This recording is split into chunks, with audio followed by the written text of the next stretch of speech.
Hello. Welcome, guys, to the broadcast. For those who are coming through for the first time, you are more than welcome. For those who keep coming, keep doing what you're doing. I love it. Guys, please don't forget to like, share, and even subscribe to this content. It does go a long way. Guys, we're going to talk about this story of Casper and Billiato.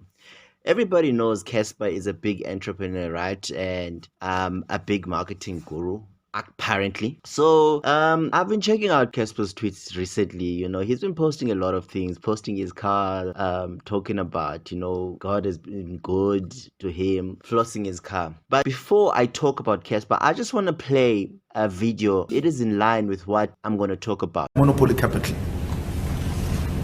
And by that term, white monopoly capital, you would include black billionaires as well, like Patrice Motsepe.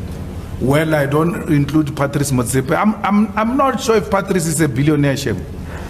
I'm not sure. Sometimes I've got suspicion, my lord, that he's an imposter. I'm not sure. I don't agree. I'm not sure. And majority of the people you refer to as black billionaires, by the way, majority of them are imposters. They are posturing. They do not own and control the claims that they are owning. So I don't know. I don't know of any owner of the means of production who is black and African. I can see that people who are fighting to enter that level, but as to whether they own is something else. I don't know. I mean, we were told, dear my lord, that our president is a billionaire, that he will never ask money or steal money from anyone. This is the man we must elect. Then, boom, the man has taken money from other billionaires to finance his campaign of CR17. Which billionaire does that? He presides over a party that cannot pay salaries. As a president, it comes back to you that your party hasn't paid salaries. Why would a billionaire not pay salaries of his staff members? I think he just likes being called a billionaire, but the man doesn't have anything, Shem. They just like being called those things. I don't think they are real. I don't know. I doubt. Anyways, you guys have all seen this video. This is the reason I posted this video, because it's sort of what's happening. Again, the guy Musa Kawula has also come out come out with a tweet saying, meet the owner director of Billiato, David DeMart. I really don't know how to pronounce that name. Billiato is an alcoholic brand paraded by Casper Nyovest as his own. David DeMart is a CEO of Cruise and other alcoholic brands said to be owned by South African celebrities. Okay, guys, this was interesting. It obviously got Twitter into a frenzy.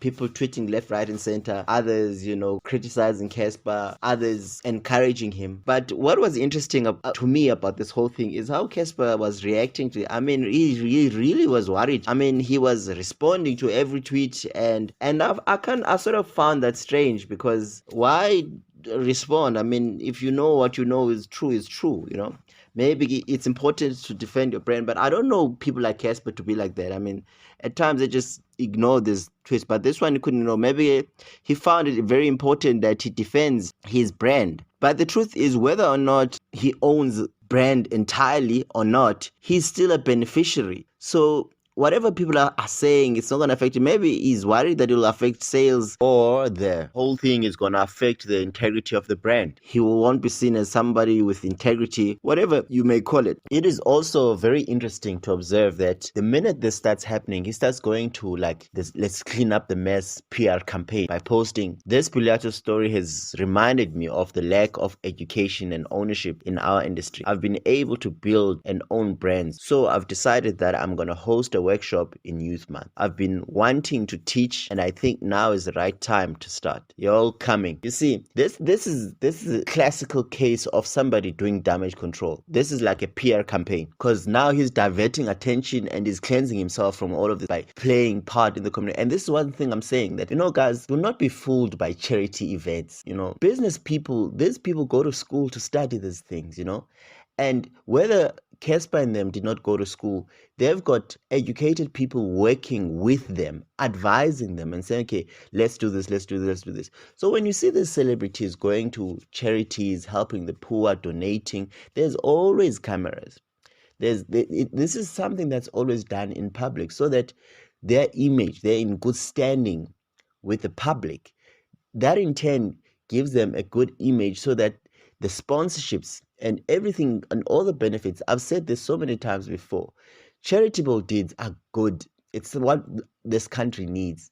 But you have to understand, when it comes to businessmen and politicians, it's not always sincere. But what was interesting, the Twitter investigators went all the way to check, the person who owns this brand, Billiato. They went to check from CIPI, I think it's CIPRO, where you get all the data on South African companies, the directors and so forth. And then the guys there went and they searched Billiato Spirits. And it came out that the person registered there is, the director is David Pollock Demat, and there is no Casper Nyovest. And yeah, I mean, that's what sparked all this argument. And other people are saying, I mean, so what if he's not the owner? He's still making money, he's still benefiting. And I agree with that. But again, guys, we're going to come back to this thing of there's black people. And there's nothing wrong with black people partnering with white people. But the problem is that it is another trick that white people are still keeping economy. They're still using us, because people like Casper and them, they're very good at flossing their achievements, but never really transparent about how exactly they make these things, their money, and how is it that they drive these fancy cars. Because even now with this McLaren story, there's also rumors that the car is not his, but he goes and he says it's his. Because sometimes these big dealerships will give you a car to use and pretend it's yours. And there's nothing wrong with that because you're making money, you make a good living out of it. But now the young person watching is like, oh, my role model Casper is achieving this and this and this. And they will aspire for that, but they don't know how it's done. You're not equipping the children when you're doing that, because you're creating a false perception and therefore you're setting unrealistic standards for them. And I could be wrong. This is why I suspect Casper is cleaning up his mess now. He's doing a PR campaign by saying that he's going to go out there on Youth Day and teach young people, because he's seen this play itself with people like Mina and Tletlamini being accused of setting these high standards, and people like Mihlali pretending that they work hard for the bags, the expensive bags they buy, but they've got other means of getting money which they're not sharing in the public. And Casper is smart. He can foresee what's coming. He can foresee what people are going to be saying on the internet, and he's counteracting that by saying, I'm going to go do a workshop. This is just a theory. I could be wrong. But at the bottom, people are seeing little change. We celebrate the success of Casper. We celebrate the success of the celebrities. But these celebrities, I don't know, the culture they're perpetuating, I don't know if it's healthy for the black South African who's struggling, because if they are so dominant, they're everywhere and they're flossing their cars, that is really not our way as black people. That is really not what we need as an economy that is struggling so much, And I commend Julius Malema for saying this. I'm not a big fan of Julius Malema, but when Julius Malema speaks the truth, he speaks the truth. And he speaks a lot of truth at times, but yes, he contradicts himself. So I'm not endorsing anyone, I'm just endorsing the truth here. I mean, most of these guys we know as rich are not rich. Most of the time are faces for white brands. Is there anything wrong with that? No. But the issue here is the fact that these people go on social media, on TV, and they flaunt this big success that is not really real, and they don't bring about a mass change. The only thing that's going to bring a massive change in South Africa, for where everybody partakes in the economy, is educating people on how to make money. What these public figures are doing, they just show off what they have, and they're not transparent about how they get it. Therefore, you're not educating the young person who's looking up to you.